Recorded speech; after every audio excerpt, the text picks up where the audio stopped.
Em nome do Pai que me criou, em nome do Filho que me resgatou, e em nome do Espírito Santo que me santificou, divina vontade, reina na minha vontade.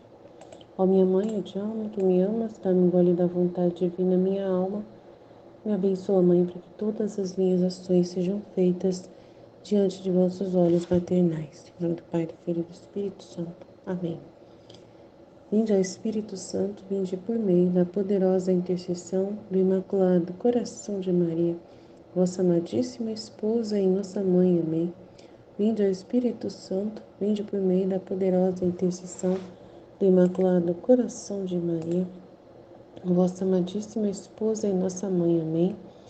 Vinde ao Espírito Santo, vinde por meio da poderosa intercessão do Imaculado Coração de Maria, vossa amadíssima esposa e nossa mãe. Amém. Então vamos lá, firmando o caminho, nos nossos estudos do volume 2. Continuando aqui o mesmo trecho 1, que é enorme. Agora, enquanto via o confessor, lembrei-me que ele me tinha dito que devia escrever sobre a fé, o modo como Jesus me tinha falado sobre esta virtude da fé. Enquanto pensava nisto, num instante o Senhor atraiu-me de tal forma para si, que eu me senti fora de mim mesma no céu, juntamente com Jesus, e disse-me estas palavras precisas: a fé é Deus.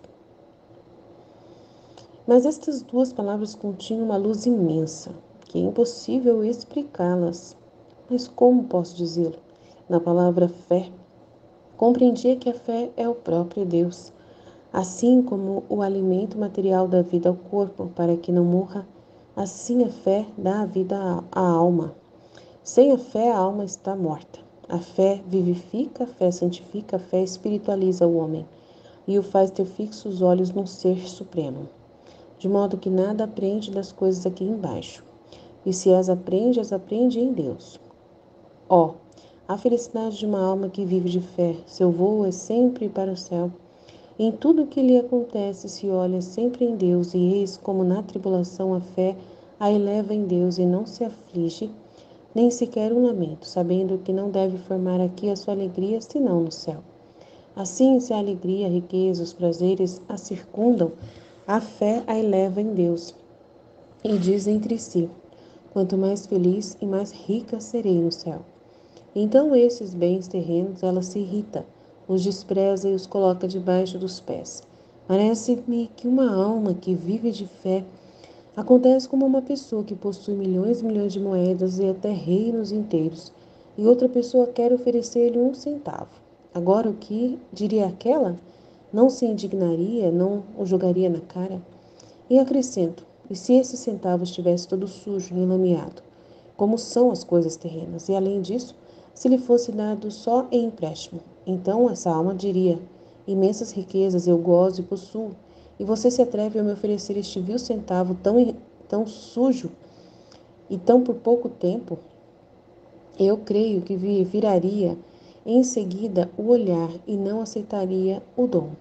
Assim faz a alma que vive de fé a respeito das coisas terrenas. Agora vamos outra vez à ideia do alimento. O corpo, tomando o alimento, não só se sustenta, mas participa da substância do alimento que se transforma no mesmo corpo.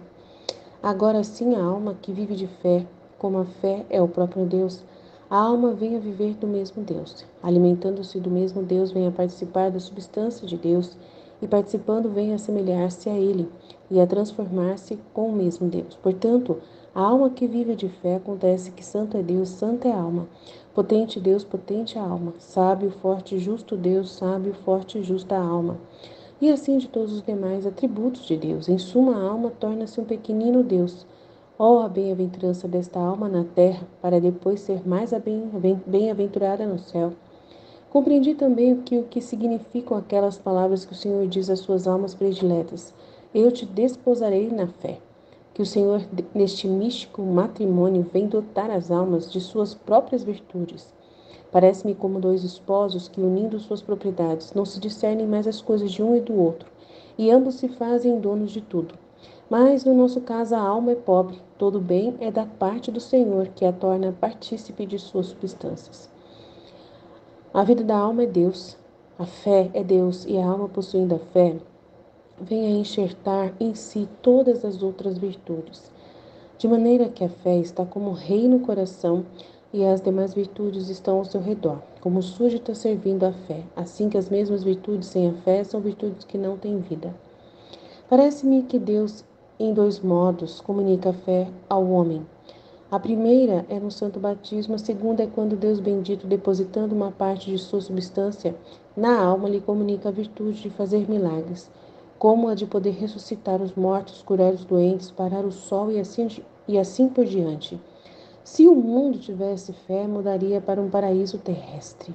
Ó, quão alto e sublime é o voo da alma que se exercita na fé! A mim parece-me que a alma, exercitando-se na fé, faz como aqueles tímidos passarinhos que, temendo ser tornados presos pelos caçadores, ou bem por qualquer outra insídia, fazem sua morada no topo das árvores, ou bem nas alturas. Quando depois são obrigados a tomar o alimento, eles descem, tomam o alimento e rapidamente voam para sua morada no céu. E alguém mais prudente toma o alimento e nem sequer o come na terra. Para estar mais seguro, o leva para o topo das árvores e lá o come. Assim é a alma que vive de fé, tão tímida das coisas terrenas que, por temor de ser assediada por elas, nem sequer lhes dirige um olhar. Sua morada está no alto, acima de todas as coisas da terra, e especialmente nas chagas de Jesus Cristo. E desde dentro daquelas beatas moradas, chora, reza e sofre junto com seu esposo Jesus sobre a condição e miséria em que se encontra o gênero humano. Enquanto ela vive naquelas moradas das chagas de Jesus, o Senhor dá-lhe uma parte de suas virtudes e a alma sente em si aquelas virtudes como se fossem suas. Mas, contudo, adverte que, se bem as vê suas, o possuí-las é-lhe dado como foram comunicadas pelo Senhor. Acontece como a uma pessoa que recebeu um dom que ela não possuía. Agora o que faz? Toma-o e se faz dona dele. Mas cada vez que o olha, diz entre si: isto é meu, mas me foi dado por essa pessoa. Assim a alma, a qual o Senhor, desprendendo de si uma parte do seu ser divino, a muda em si mesmo. Então vamos lá. O que será que a gente pode dizer disso? Fé é Deus.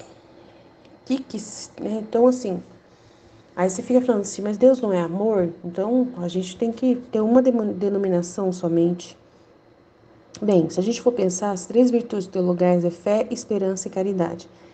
E as três definem, né, a pessoa de Deus, porque Deus ele é trino e cada uma dessas três virtudes teologais se refere a Deus. Então a fé cabe para poder descrever Deus, né? Ela também se cabe nessa questão. E se a fé é Deus, né? Então tudo que existe no campo espiritual e até a própria alma só existe por causa de Deus, né? Só existe. Você só vai acreditar que você tem uma alma se você tiver fé. Então, se você não tem fé, você não acredita que tem alma. Então, você só vai pensar que a vida é aqui na Terra e é só o seu corpo, né? E o seu cérebro não tem nenhuma conexão espiritual dentro do seu cérebro. Se o seu cérebro desligar e o seu coração desligar, parar de bater, você morreu e nunca mais tem mais nada, né? Acabou aí. E tem pessoas que não têm fé. E elas acreditam plenamente que o cérebro é que domina, que o cérebro recebeu essa realidade de dominar o corpo e que o homem é essa criatura, né? Que tem uma inteligência por causa do cérebro, que é muito mais complexo do que dos outros animais. Então, eles pensam que é isso. Que o homem é um ser que evoluiu, né, acima dos outros animais, e aí ele conseguiu, né, crescer e aprender, diferente dos animais que não cresceram e não aprenderam, né? Então eles ficam estudando para poder dizer que tem uma explicação, que o homem evoluiu e por algum motivo específico, que eu não sei qual é, que eles falam, né, mas não tem nenhum outro motivo, que poderia descrever claramente e definir por que o homem é diferente dos outros animais. Então, a única coisa é a alma, né, que iria diferenciar o homem dos animais. Mas aquela pessoa que não tem fé, ela quer responder essa pergunta e esquecer dos animais, né? Não considerar eles. Então é meio complicado, né? Como se alguma outra, né? Então sempre tem Deus na história, não tem explicação para o homem ter razão, ser racional e ser diferente dos animais. A única explicação realmente que vai caber é que o homem tem realmente a alma dentro de si.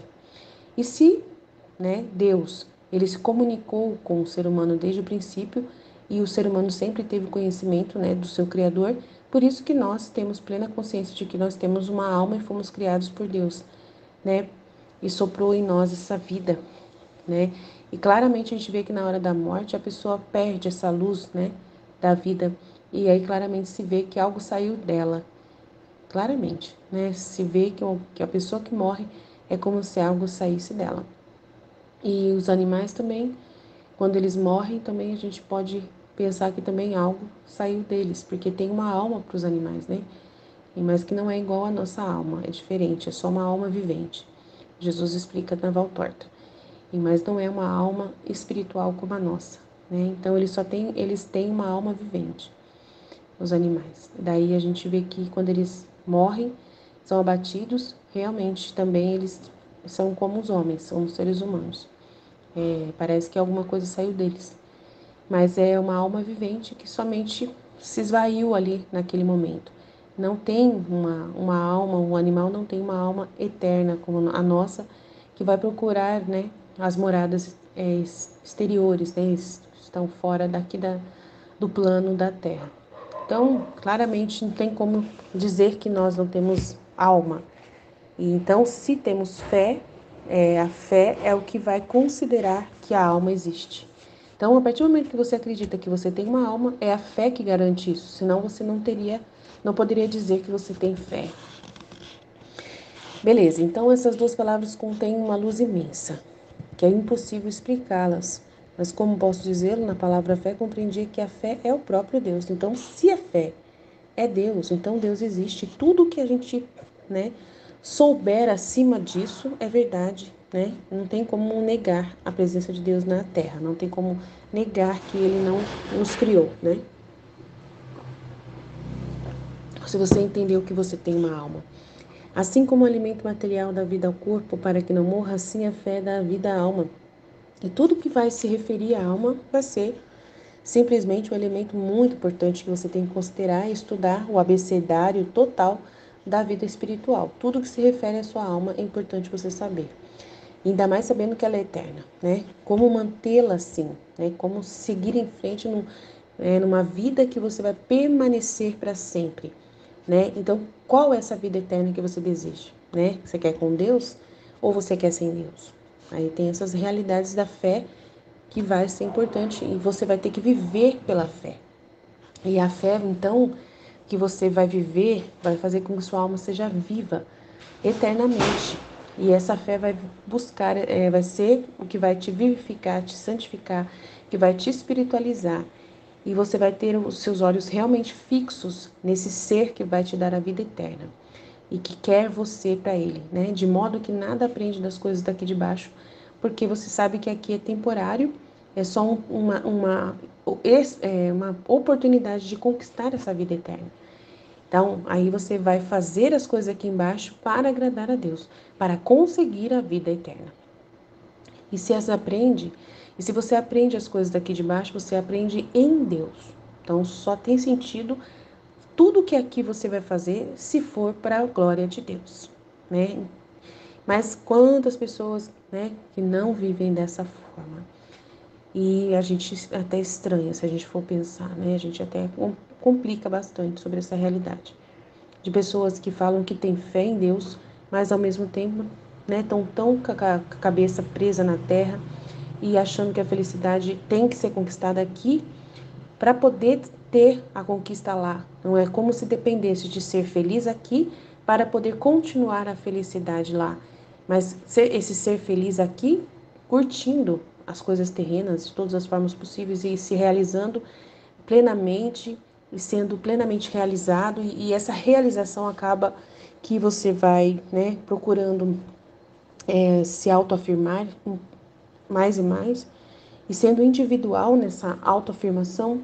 E aí muitas pessoas acabam, até evangélicos mesmo, a gente percebe que eles acham que podem, né, ficar trocando de esposa, de não deu certo com uma, então, né, a felicidade que Deus queria para ele não deu certo com aquela, então ele quer trocar com outra. E aí essas pessoas às vezes têm vários parceiros sexuais, né, ou então estão casados e têm traição, adultério. A gente não entende como que funciona isso na cabeça desses crentes, né, esses cristãos de outras denominações. Que a gente percebe que eles não seguem de verdade essa castidade do matrimônio, né? Então a gente fica compreendendo muita coisa de que eles dão um valor muito grande à felicidade sexual na Terra, como se fosse, né, Deus querendo que eles se realizassem aqui plenamente, né? Então a gente não entende, é muita conversa difícil para a gente pensar nas coisas que a gente vê de pessoas tão presas em pecados e falam que tem fé. Então a gente fica meio perdido assim com vários tipos de cristãos, né? Aí fala que a felicidade de uma alma que vive de fé, seu voo é sempre para o céu. Em tudo o que lhe acontece, se olha sempre em Deus, e eis como na tribulação a fé a eleva em Deus, e não se aflige. Então, essa pessoa que tem a fé não é qualquer um, né? Então, essas pessoas que dizem ter fé, mas estão tão presas e temerosas de perder a sua alegria na terra, perder sua felicidade da terra, então elas não têm fé de verdade, né? A fé delas é muito pequena, né? É uma fé que elas, né, na verdade, não têm conhecimento do que realmente é a fé. Porque se elas tivessem fé, elas estariam buscando a Deus. E estariam dessa forma como a Luísa está expressando, né? E iriam ter repugnância, ia desprezar e se irritar com os seus bens terrenos que vão atrapalhar ela de voar, né? De alçar o voo ao céu, né? O seu voo é sempre para o céu. Então, se ela se prende nas coisas da terra, nas pessoas, ela não vai ter essa liberdade de voar para o céu. Então vamos dizer que essas pessoas não têm fé de verdade. É uma mentira o que elas dizem acreditar, né? Simplesmente dizem porque tem aquela realidade. Se eu falar que eu não tenho fé, eu posso ir para o inferno, né? Ah, mas então ela tem fé, mas é uma fé muito minúscula, muito, né? Complexa, né? Estranha.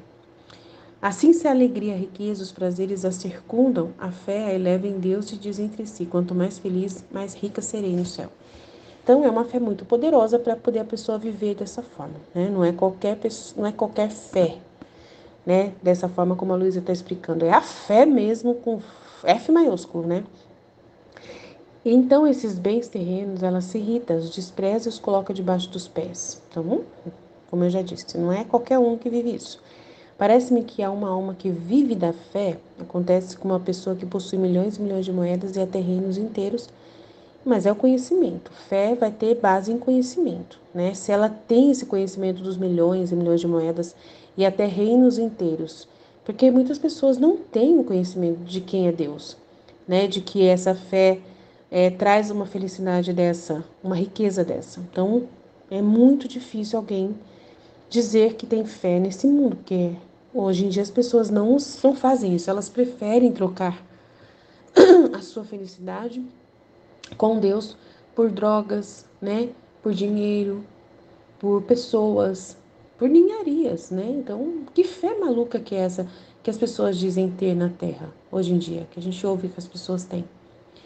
E a gente também não pode negar que elas têm quando elas têm medo de ir para o inferno. Então, assim, que fé maluca é essa, né? E acrescento que se esse centavo estivesse todo enlameado, como são as coisas terrenas, e além disso, se lhe fosse dado só em empréstimo. Então ela diria: imensas riquezas eu gozo e possuo, e você se atreve a me oferecer este vil centavo, tão sujo, e ainda por pouco tempo? Eu não sei por que a tradução está escrita enlouquecido, não entendi. Eu creio que viraria em seguida o olhar e não aceitaria o dom. Assim a alma que vive de fé a respeito das coisas terrenas. Então eu acho estranho, eu acredito nisso que ela está dizendo, mas eu acho estranho do motivo de várias pessoas que são tão apegadas na terra, tão apegadas, dizerem que têm fé. E elas acreditam plenamente que tem o céu e o inferno. Então, como que Deus resolve essa dinâmica aí, essa equação? Então, é uma porcentagem de fé naquilo que assim, é o que realmente me traz um pouco de paz? É uma fé que me traz simplesmente assim, eu deposito uma fé dentro de uma gaveta. E aí aquela gaveta eu garanto que está ali um contrato, né, de que eu sou filho de Deus. Fui batizado, sou filho de Deus. Então eu tenho um contrato guardado que me garante que, né, para o meu interesse, de que eu acredito em Deus.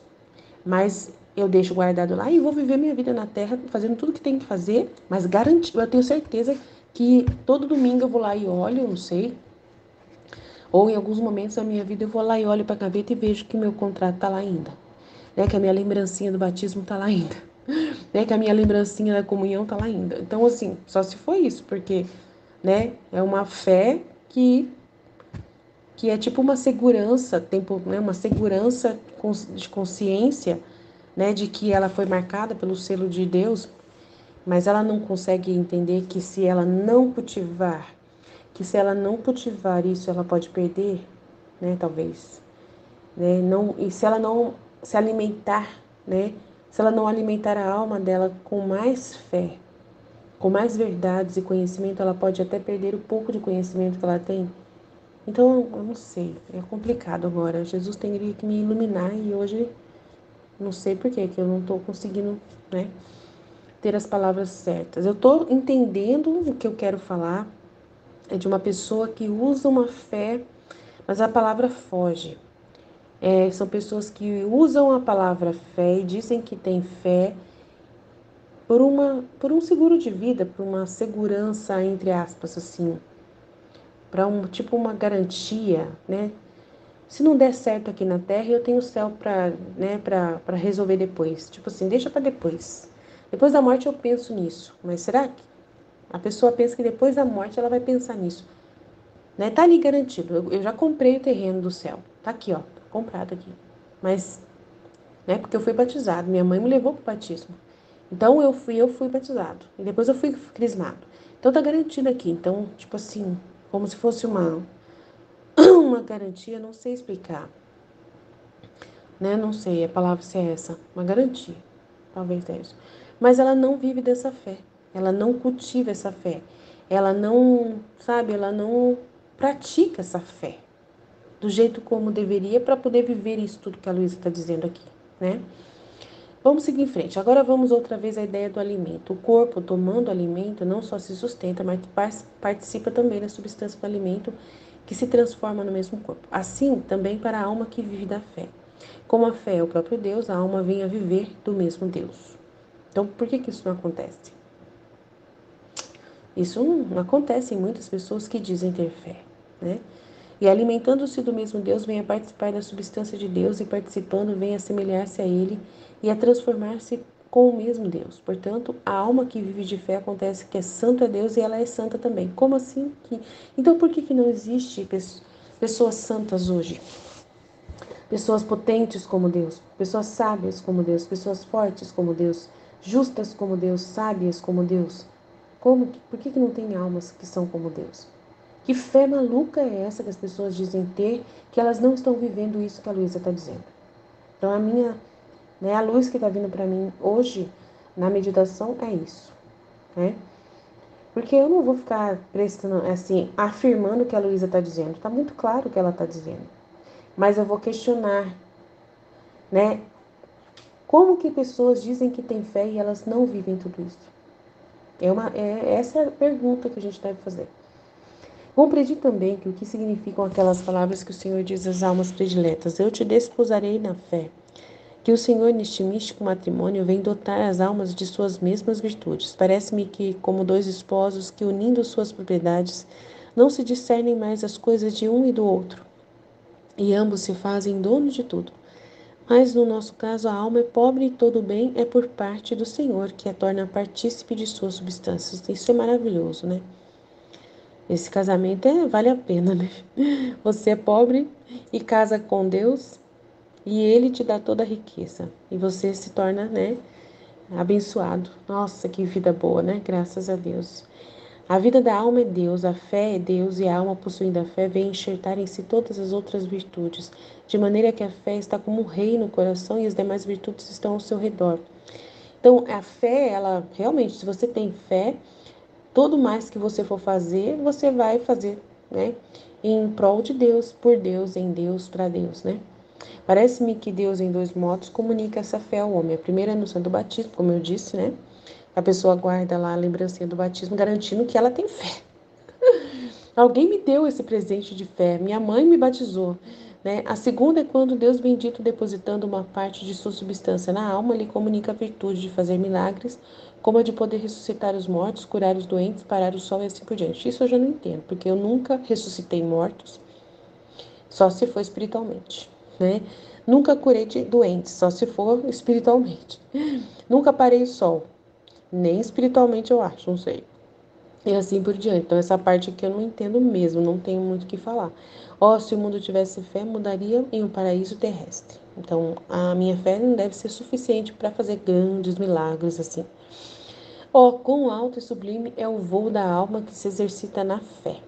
A mim parece-me que a alma, exercitando-se na fé, faz como aqueles tímidos passarinhos que, temendo ser tomados presos pelos caçadores, ou bem por qualquer outra insídia, fazem sua morada no topo das árvores, ou bem nas alturas, quando depois são obrigados a tomar o alimento, descem, tomam o alimento e rapidamente voam novamente para o céu, em sua morada em cima das árvores. E alguém mais prudente toma o alimento e nem sequer come aqui na terra, mas para estar mais seguro. É uma pessoa que não se coloca em ocasião de pecado, né? Esse tipo de pessoa aqui que vai viver da fé e da virtude, da santidade das virtudes, ela não vai se colocar em perigo para poder correr o risco de perder o pouco de fé que ela tem. Tipo assim, ela tem medo de se contaminar com as coisas da terra. Né? Ela é tão tímida das coisas da terra que, por temor de ser assediada, nem sequer lhes dirige um olhar. Sua morada está no alto, acima de todas as coisas. Mas só que assim, quem viver na vontade divina não tem esse medo, né, de pisar na terra, não tem. Né? Então, a alma que vive de fé, que ela está falando que é tão tímida nas coisas terrenas, não vai viver da virtude da fé. Ela vai viver da virtude do amor, acima da fé até mesmo, né? Na divina vontade e não vai ter medo de nada. Ela vai andar na terra e vai tocar, né, nas situações todas que Deus permitir que ela toque e não vai se contaminar, porque ela ama a Deus e tem o poder da divina vontade em si, né? Então, essa parte assim de eu me achar um passarinho que estou fugindo das coisas, eu fujo de ocasiões de pecado. Eu evito muitas ocasiões de pecado. Por exemplo, eu mandei um áudio para o meu sogro esses dias, corrigindo ele, o jeito dele. Ele me manda outro áudio logo em seguida. Então, eu não ouço. Eu já apaguei o áudio dele e não ouvi. Por que que eu não ouvi? Porque eu sei que uma pessoa, quando ela responde de supetão muito rápido aquilo que você disse, ela fala com a soberba, né, com o orgulho. Ela não parou para refletir naquilo que você disse, para poder ela responder com caridade. Então, é uma pessoa que não tem caridade por você. Então, você não ouve quando uma pessoa vem falar um áudio, logo imediatamente que você mandou um áudio difícil, né, que foi difícil você fazer por amor a Deus que você fez, e você manda uma correção para a pessoa, e a pessoa logo em seguida vem com sua soberba, imediatamente mandando outro em seguida. Então eu não ouço. Por quê? Porque eu fujo da ocasião de ter algum sentimento né, de pessoal que possa ter um rancor, um ressentimento daquela pessoa. Eu não confio em mim mesma, né? Não confio. Então eu não ouço. Muitas vezes eu não ouço mesmo. A última vez eu joguei fora o áudio dele sem ouvir. Então ficou nisso, né? Só para poder não ouvir o que ele disse logo em seguida. Quando a pessoa tem caridade com o irmão, ele não responde, né? Responde logo de cara, não responde assim, de qualquer jeito, imediatamente. Espera um pouco, pensa, reflete, depois, né, toma, aí fala mesmo, né? Então aí eu percebo que eu não tenho que ouvir porque não quero dar ocasião de pecado. Então aí nesse momento eu sou esse passarinho que não quero me contaminar, né, com as coisas doídas, né, das pessoas, dos sentimentos das pessoas, né, que não sabem ser humildes, né, para ouvir o irmão. Tanto que ele não mudou as atitudes dele depois que eu mandei o áudio. Então, claramente, ele deve ter, né, me mandado pastar, né, no áudio dele, vai saber, nem quero saber. Mas eu não quero ficar magoada com o meu sogro, né, ele é da minha família e eu não quero estar com mágoas de ninguém. Então, para não ter correr o risco, eu não ouvi o áudio para poder ficar só com a vontade de Deus no meu coração, né, de que eu fiz a vontade de Deus e só isso, não importa mais nada. Então, é um exemplo que eu vivi claramente, né, para não entrar em mim nenhuma contaminação, nenhum sentimento, né, que possa me trazer uma dor, uma mágoa de alguém, né, para poder continuar sendo amorosa e caridosa com essa pessoa, né, e não considerando o que aconteceu. Então, assim, a alma que vive de fé é tão tímida nessas coisas terrenas que, por temor de ser assediada por elas, nem sequer lhes dirige um olhar. Mas esse assédio das coisas terrenas não é só das coisas que você gosta, mas também das coisas que você detesta. E quando a gente detesta coisas, a gente, como eu disse, também é bom fugir delas, para poder não ficar com sentimentos contrários àquela pessoa, como eu já disse, como do meu sogro, né? E desde dentro dessas beatas moradas, geme, chora, reza e sofre junto com Jesus, sobre a condição e miséria que se encontra o gênero humano. Enquanto ela vive naquelas moradas das chagas de Jesus, o Senhor dá-lhe uma parte de suas virtudes e a alma sente em si aquelas virtudes como se fossem suas. Então aqui é a santidade das virtudes, né? A pessoa que tem santidade das virtudes vai ficar feliz aqui de ler esse livro, né? Essa parte do livro do céu, né? De virtudes, porque fala muito de virtude do volume 1 ao 10. Então a gente pula um pouco essa realidade de não ficar tão preocupado com virtude. Mas quem vive na vontade divina tem uma fé abundante, uma fé absurda, né? Se não tiver, não vai conseguir fazer as reparações e ter as luzes. É só pela fé que a gente consegue ter as luzes, né, das comunicações que Deus nos comunica, né? E os pedidos que Ele faz para a gente de fazer as coisas por amor a Ele. Então acontece como uma pessoa que recebeu um dom que ela não possuía, agora o que faz? Toma-o e faz-se dona dele, mas cada vez que o olha diz entre si, isto é meu, mas me foi dado por outra pessoa, por essa pessoa.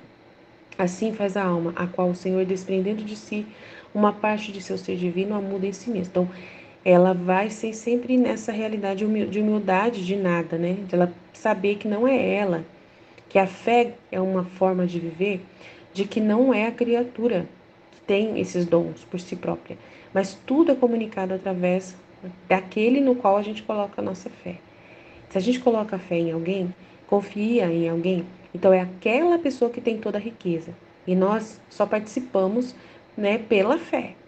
Então, enquanto nós estamos na terra, nós participamos pela fé e não pela substância em si mesma. Mas como Deus é, né, como a fé é Deus, de uma forma substancial, então ele vai comunicar a virtude dele, né, a sua substância em nós.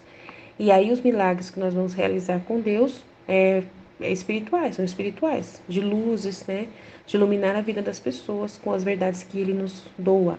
E é isso que é o viver na vontade divina com uma fé abundante, cada vez maior, de poder viver essas reparações e viver essas luzes que ele envia para a gente. Sem fé não teria condições de você acreditar nas coisas que Deus fala para você, tá bom? Até amanhã, se Deus quiser. Jesus, eu confio em vós, fit, fit, fit. Bom dia, então. Aí Jesus mesmo já respondeu a minha pergunta, né? Como as pessoas dizem que têm fé e não vivem isso, tudo que a Luísa está dizendo? Aí Jesus falou, ninguém é perfeito, Aline, só eu que fui perfeito. Então, essa fé que Deus dá é em nome de Jesus.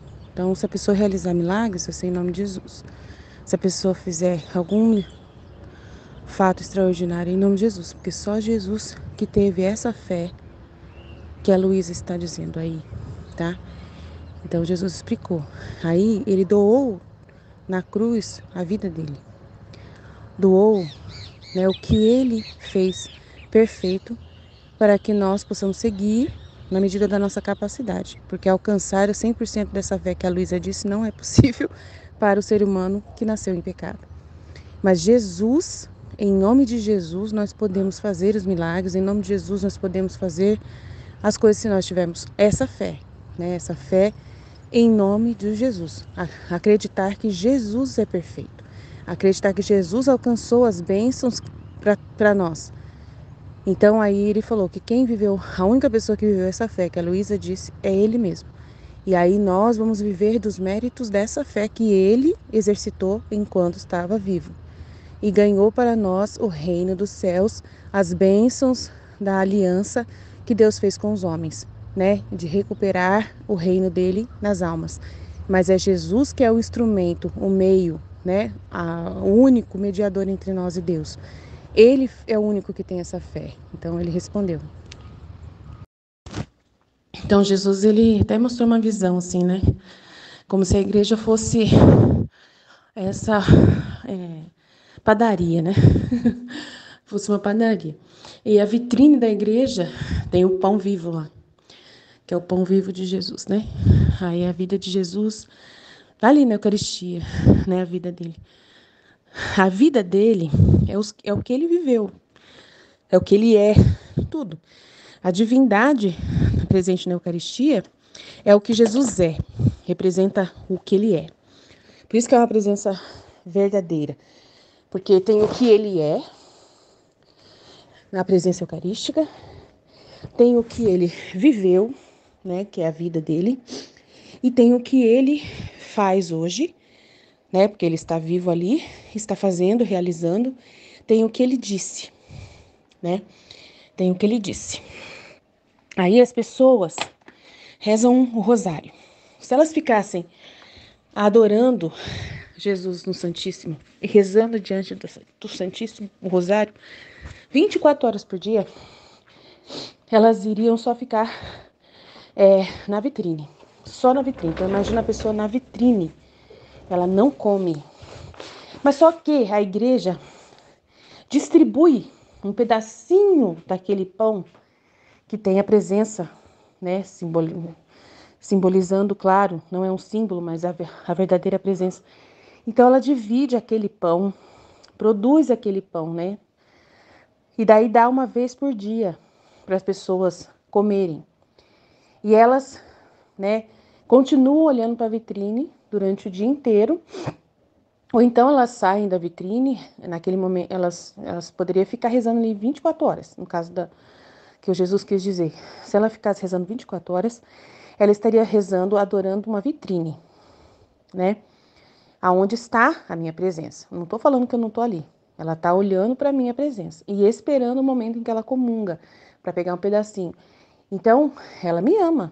Claro que ela me ama. Claro que eu vejo e aceito essa adoração, aceito tudo. Mas o que eu queria mesmo é que ela fosse dona e pudesse multiplicar aquele pão, né? Através da minha presença, do que eu sou, né? Da finalidade para o qual eu sou, todas as coisas, né? O meu eu, né? O que eu sou, né? Eu sou o Criador, eu sou o Redentor, eu sou o Sol Divino, eu sou a vida, eu sou a respiração, eu sou a batida, né? Eu sou aquilo que faz você andar. Eu sou aquele que faz você se mover. E você não se move. Você está só olhando para a vitrine. Então você não se move. E quando você se move é para trazer pessoas para a vitrine. Para ficar olhando para a vitrine. E essas pessoas, né, poderiam estar também recebendo a mesma coisa que você, Aline, está dando. Né, dando a abertura para entrar dentro, para entrar dentro da fábrica, vamos dizer assim, desses pães. E aí você ter um acesso ao depósito dos meus atos, né? E estar substancialmente com o depósito da minha vida o tempo todo, que é o motivo pelo qual eu existo. Então é muito complexo. Deixa eu tentar explicar entendendo o que ele disse. Ele mostrou assim: quem vive na vontade divina possui tudo, né? Possui o que ele é, né? Pela fé, possui o que ele faz, os méritos dele, e tem plenamente acesso a isso pela fé, né? Pela certeza, pelo dom de viver na vontade divina, porque ela abre mão da sua vontade de ficar só na vitrine e pega a vontade de Deus para ela, que quer que ela tenha posse dessa presença nela. Então ela vive pela fé naquilo, né? E naquilo que Deus disse. Né? Ele é o dono da padaria. E ele pegou e falou assim: vocês que vão ser filhos da divina vontade, vocês vão ser os meus hospedeiros, né? Tipo assim, os meus hóspedes. Eu vou agora, né, fazer um sacrário em você. Eu não quero que esteja lá naquele lugar lá, né, de metal, de madeira, seja o que for o material. Eu quero que você seja aonde eu vou ficar depositado, aonde eu vou estar com a minha vida, com a minha palavra, né, com tudo que eu sou dentro de você. Então entrem. Então ele chama algumas pessoas, ou todos no mundo inteiro, mas algumas pessoas só que aceitam. Porque para elas aceitarem, elas têm que deixar, né, as outras pessoas. Tem que desapegar das outras pessoas. Da preocupação que elas têm com os outros, da preocupação que ela tem com o mundo. Ela tem que dar a sua vontade para ser aquilo que Deus quer e fazer e trabalhar para ser aquilo que Deus quer. Entendeu? Então essas pessoas né, não estão ouvindo esse chamado é porque elas estão interessadas em estar somente andando, né, na frente da igreja, né, na frente da vitrine, e sem corresponder, sem ter aquela correspondência e o comprometimento. Então, são pessoas que não querem se comprometer de serem no tabernáculo vivo, porque esse comprometer a ser no tabernáculo vivo exige renúncias muito grandes, né, do apego à terra, renúncias muito grandes da sua própria vontade. Você não vai poder fazer o que você gosta. Você só vai poder fazer o que Deus gosta. Porque senão ele não vai permanecer tranquilo, né? E você não vai estar cuidando dele, cuidando do conteúdo dele. Você vai estar pegando da força dele para cuidar dos conteúdos humanos. Então, assim, então é muito complexo. Então, viver na vontade divina é você usar, você ter essa morada, você ser essa moradia de Deus, ele morando dentro de você como se fosse um sacrário, como se você fosse um sacrário. E que você, por ser vida, você ter um corpo, então você é a própria vida, movido pela própria vida de Deus, ele que está vivendo e movendo você para fazer os atos que ele deseja. Então, e é ele que está vivendo e você está vivendo os méritos dele, né? Das garantias que ele mesmo aplica da pessoa dele, da vida dele, do que ele conquistou. Só ele conquistou, né? Todas as bênçãos que são prometidas em Deuteronômio 28, por exemplo, né? Que são todos os mandamentos. Então, só ele viveu a vida reta e recebeu todas as bênçãos prometidas para aqueles que fazem a vontade de Deus.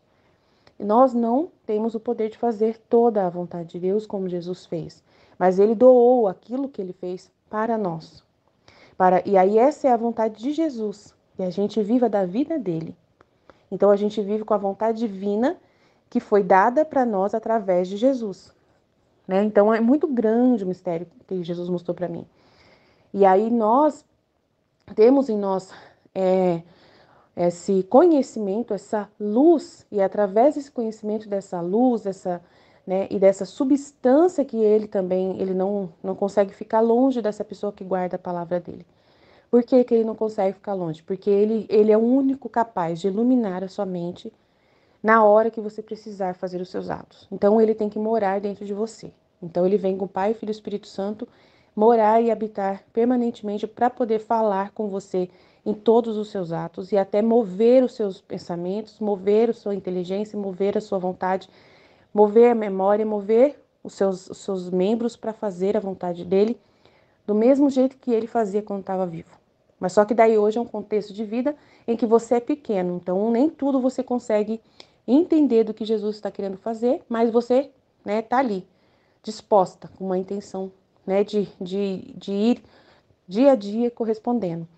Mas você está comprometido, como a Luísa estava naquela cama, que ela falou ontem, né, no trecho que nós meditamos, ela estava numa cama, naquele estado ali, né, e foi ontem que a gente meditou isso? Nem lembro agora. É tanta coisa que eu medito. Só sei, a Luísa estava à disposição de Jesus, né? A Luísa estava à disposição de Jesus. Não quer dizer que ela estava o tempo todo ali alimentando um monte de gente, né? Naquele momento. Muitas vezes ela estava em silêncio. Não quer dizer, entendeu? Porque a pequenez dela não tem capacidade de iluminar assim tanto quanto Jesus ilumina. mas ela estava à disposição de Jesus. Então, ela estava atenta ao que ele estava trazendo. E aí ela ficava reclamando assim, mas eu não estou vendo os efeitos desse reino da divina vontade acontecendo ao meu redor. Eu ainda vejo muito fechamento dos padres, fechamento das pessoas. Mas aí Jesus falou assim, deixa eles para lá. Cuida de mim, fica comigo, me ouça, faz o que eu estou pedindo. Então, como nós somos muito pequenos, a gente fica muito ao redor de Jesus, como a Luísa ficava. A gente fica muito ao redor, modo de falar, não na vitrine. Mas a gente fica ali com ele, dando atenção para ele 100%. E aí é isso que ele deseja, a nossa plena atenção, o martírio da atenção, não ficar preocupado com as pessoas. E aí ele está me chamando a minha atenção e me corrigindo, porque ultimamente eu tenho estado ansiosa pelos interesses de Jesus, por causa das notícias das pessoas que estão fazendo muita coisa errada, né? E eu queria suprir essa ignorância das pessoas, queria trazer essas verdades e iluminar as pessoas, mas só que eu sou pequena e eu não consigo, então eu estou sofrendo muito ultimamente por causa disso. E aí Jesus falou para mim tirar essa ansiedade, ele está querendo curar minha ansiedade, que a minha ansiedade é justamente querer suprir a necessidade da ignorância das pessoas, de cobrir essa ignorância, e eu não consigo. Mas é uma vontade pura que eu tenho dentro de mim que está fazendo eu ficar com essas ansiedades. Então é mais ou menos isso.